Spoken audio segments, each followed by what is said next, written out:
Hi guys, today's topic about physiology of the ear. Ear also called statoacoustic organ. It means it's also function as balancing and hearing. So hearing sounds. The ear range about is 20 to 20,000 hertz frequency. So human ear listen frequency about 20 to 20,000. This is the audible range. This range decreases with the age. When age increases, its decrease range will decrease in the old age. So there are three way of sound which can go to the brain. It may be by direct bone coupling from ear to bone. Directly it go into the temporal bone. It may go through the tympanic bone or through the canal to the ossicle, and third route is called ossicular coupling route. This is very important, this by the eardrum mechanism. So this is the most of the time it's very effective 70%, rest of this 20% and 10% directly going. So this is the way ear sound goes into the ear. In otosclerosis, this ossicular coupling is decreases. That's why there is, you can see, conductive hearing loss. So any lesion beyond the cochlea is called SN loss, and before the cochlea is called conductive hearing loss. Sound wave travels from the outer ear to the tympanic drum. Tympanic drum is about very thin, its drum 0.1 mm and diameter about 10 is to 9 mm. It has three layers: epithelial layer, fibrous layer and mucosal layer. In pars flaccida there is no fibrous layer, and pars tensa, which is about 90% part, having all three layers. This sound from tympanic membrane goes through ossicles, malleus, incus and stapes.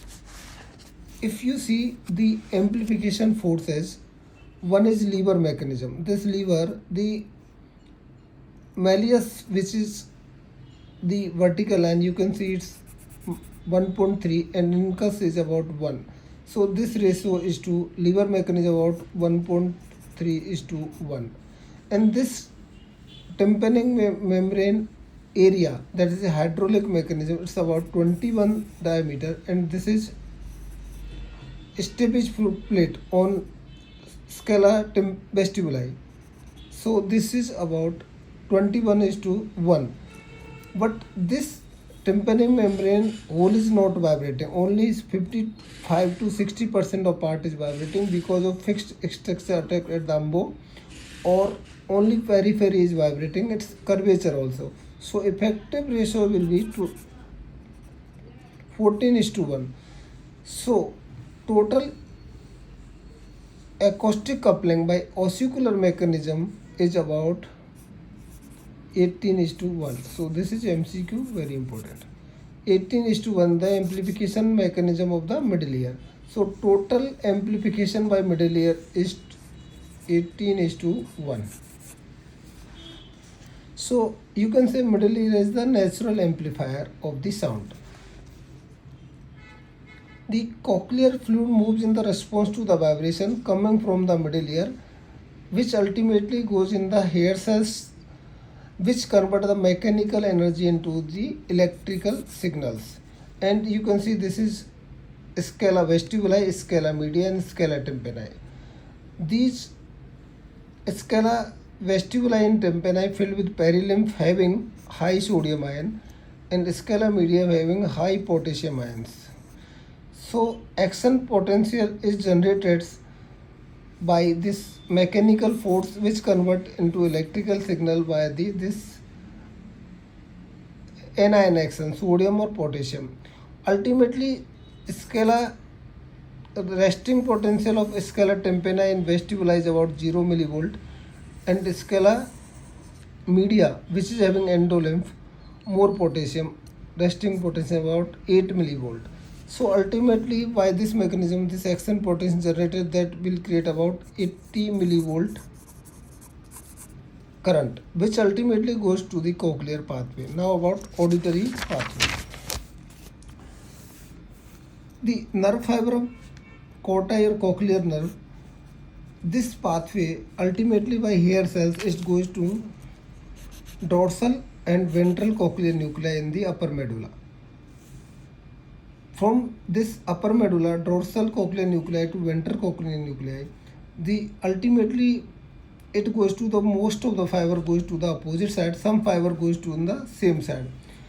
They reaches to the pons in superior olivary nucleus. This superior olivary nucleus by lateral meniscus, the electric signal ultimately goes to inferior colliculus, which is the part of the middle brain. From there, this sound by fourth order neuron goes into the medial geniculate body or medial geniculate nuclei. Medial geniculate nuclei. So this is situated in the thalamus. By fifth order neuron from MGN to goes into auditory cortex, which is situated in the superior gyrus of the temporal lobe, area 41 and associated acoustic area 42. So this is Brodmann's area of hearing 41, main is 41 and associated area 42.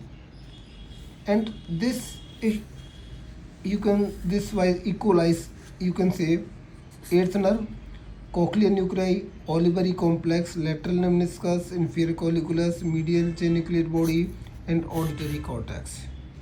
So this medial geniculate body or nuclei having main part which have interconnection from the higher cortex also and interconnection to the opposite side is main function, so that one ear is not working so that patient can correlate something. Now tonotropic arrangements, this is very important. High sound and low frequency sound. High frequency sound, a cochlea, it's situated in the base and low frequency in the apex. In cochlear nucleus, dorsal cochlear ventral nucleus, it's situated in the innermost part and this low sound is situated in the peripheral part. From here inferior colliculus, you can say deep part. The deep part having the high tone and superficial or peripheral part having the low tone. So same tonotopic organization of frequency is also auditory cortex, where posteromedially is high tone, high frequency and anterolaterally is the low frequency. So you have to remember there are 5 type of order neuron. You can see first order neuron which is from the cochlea to the cochlear nuclei. From their second order neuron, from you can go into the pons by superior olivary nucleus. From third order neuron by lateral meniscus inferior colliculus, which is situated in midbrain, and medial geniculate body, which is or nucleus is situated in the thalamus. Ultimately, from their fifth order neuron goes to the auditory cortex. So this tonotropic arrangement is continuous all over the from first order neuron to fifth order neuron. So this is all about hearing mechanism or physiology of the hearing. Thank you so much.